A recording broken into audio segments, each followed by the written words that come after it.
Бактыбек Калмаматов кимдерге каршы көрсөтмө берип жатат? УКМК тарабынан камакка алынган Бактыбек Калмаматов Азаттык партиясындагы Ахмат Келдибеков, Исмаил Исаков, Жылдыз Жолдошова жана Атамекен партиясынын лидери Өмүрбек Текебаевка каршы көрсөтмө берип жатканы белгилүү болду. Калмаматовдун айтымында ал тарабынан айтылган ар бир сөз жана ар бир аракет, интервьюлардын баары Ахмат Келдибеков жана Өмүрбек Текебаев, Исмаил Исаков менен макулдашылып, ушул саясатчылардын көрсөтмөсүнүн негизинде жасалган. Калмаматовдун маалыматты колдоо жагы Текебаев менен Келдибековго караштуу ЖММКлар тарабынан жүргүзүлгөн. Мындан сырткары интернет айдынында атайын фейк топтору түзүлүп кажырланып турган. Калмаматов бардык аракеттер пландын негизинде тынымсыз макулдашуулар менен коштолгон. Башкы максат бийликти кароолоо менен эл арасында нааразычылыктарды күчөтүү, бийликти дискредитация кылып, массалык башаламандыктарды уюштуруп болгон. Бийликти күч менен кулатуу планы иштелип чыккан. Калмаматов бул планды ишке ашыруунун артында Кыргызстандагы жана чет өлкөдөгү бир топ саясатчылардын турганын, алар көшөгө артында аган ишмердүүлүк жүргүзүп келе жатканын ачыктаган. Бактыбек Калмаматовго мамлекеттеги эң чоң кызматтардын бирин берилерин убадалаганын кошумчалайт. Маалымат булагынын айтымында жакынкы күндөрү Калмаматовдун көрсөтмөлөрүнүн негизинде дагы бир топ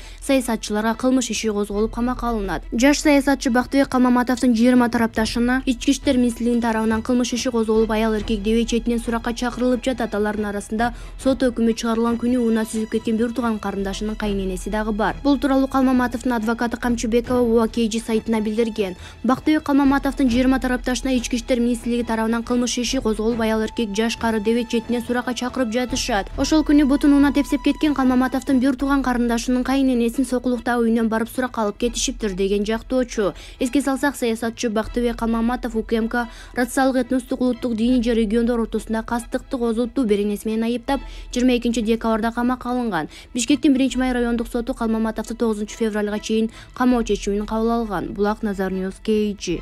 Эл чындыкты билсин. Президенттин маалымат катчысы Мадымаровго жооп кайтарды. Президенттин маалымат катчысы Эрбол Султанбаев Ысык көл мейманканасынын имаратын бузуу боюнча Бүтүн Кыргызстан партиясынын лидери Адахан Мадымаровго жооп кайтарды. Эрбол Султанбаев тараткан билдирүүдө мейманкананын имараты жараксыз абалга келип, аны оңдоого кетчү каражатка жаңы имарат курса болору айтылган. Ошондой эле Ысык көл тарыхый эстеликтердин тизмесинен чыгарылганын билдирди. Адахан Мадымаровдун мамлекеттик саясий же коомдук ишмердүүлүгүндө бир да жолу аталган мейманкананы оңдоо боюнча демилге көтөргөнүн эстей албайбыз.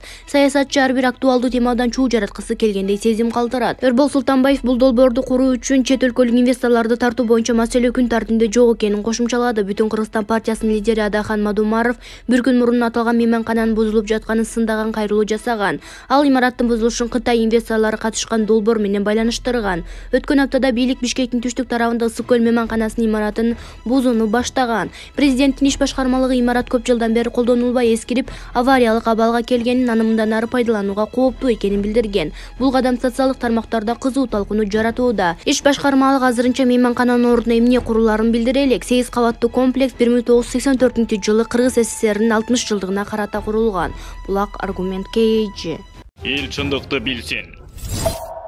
Мелис Арыпбеков журналист Ысык көл мейманканасынын ыймансыз, ырайымсыз ыпылас бийлик талкалап жатат. Ысык көл мейманкананын ыймансыз, ырайымсыз ыпылас бийлик талкалап жатат. Бул эмне деген наадандык жана пастык. Эмне деген душмандан дагы миңесе өткөн чыккынчылык, жалпы жумурай журтту басынткан басмачылык. Бул тарыхый архитектуралык имарат азыркы арамза саткын бийлик курдурган эмес. Мурунку муундагы асылдар каражатты аябастан элдин каражатына 1000 жылдык кылып салдырышкан. Бул абдан көрктүү имаратты шашылып, жанталашып бузуп, бүлдүрүп жаткандар эч нерседен уялышпайт экен. Элдин каранынан каргышынан да сестенип коркушпайт экен. Мындай вандалдык мамиле тарыхый курулуштарга чектен чыккан душмандык. Өткөн чактагы совет доорундагы залкарларды Турдакын Усубалиев, Султан Ибраимов сыяктуу мамлекеттин башында тургандардын арбайын тебелеп тепсегендик. Кадырлуу калайык калк, бул эмне деген акмактык, наадандык. Учурунда Ала Тоо тарыхый мейманканасында ушинтип талкалап жок кылышкан. Абдан кооз Сталиндин доорунда салынган имарат эле. Андан кийин архитектуралык жагынан улуттук колорит менен салынган Нарын ресторанында талкалап жок кылышты. Урматтуу эл журт, биздин кечеки гүлдөп өркүндөп өсүп тургандагы курулуштарын азыркы амалкөй айлакер ачкөз бийлик каратып туруп жок кылып жатышат. Маңкурттардын, саткындардын кылмыштарына каршы чыкпасак, бизди жалпыбызды оптом сатып жибергени жатышат. Эртең биз өз жерибизде, элибизде барсыз кулдарга айланып калабыз. Келгиле биригели, келечегибизди сактап калалы, дейт Мелис Арыпбеков. Булак Назар Ньюс KG. Эл чындыкты билсин. Эмилбек Каптагаев болору болду, боесу кандай ал жерге мамлекеттик органдар үчүн кеңси салынат деп жатышат. Талкууга айланган мейманкана тууралуу саясатчы Эмилбек Каптагаев өз пикирин билдирди. Негизи бул имарат деле эскилиги жетип иштен чыгып калган эмес эле. Учурунда жымырап кетебиз деп үлгүрбөй калышкан, кийин деле ошондой аракеттер көп эле жолу болгону чындык. Азыр деле ал жерде оорукана деле жайгашса татынакай жарашмак, же болбосо кары картандар үчүн пансион деле жасап койсо болмок дечи. Эми болору болду, боесу кандай дегендей чечим кабылданып, буз иштери башталып калгандан кийин жер тепкилеп анан дагы саясатты жасай бериштин кереги жок го дейм. Бул чечим деле оңойго турган жок болушу керек. Ары бери жагын эсептеп ойлонгондон улам ушундай тыянакка келишти да. Ал жерде мамлекеттик органдар үчүн кеңсе салынат деп жатышат. Менин оюмча ал жакта президент анын түз жоопкерчилигинде болгон министрлер кабинети, анын администрациясы, иш башкармалыгы, ар кандай улуттук комиссия жана агенттиктер, улуттук стратегиялык изилдөө институту жайгашкан туура болот.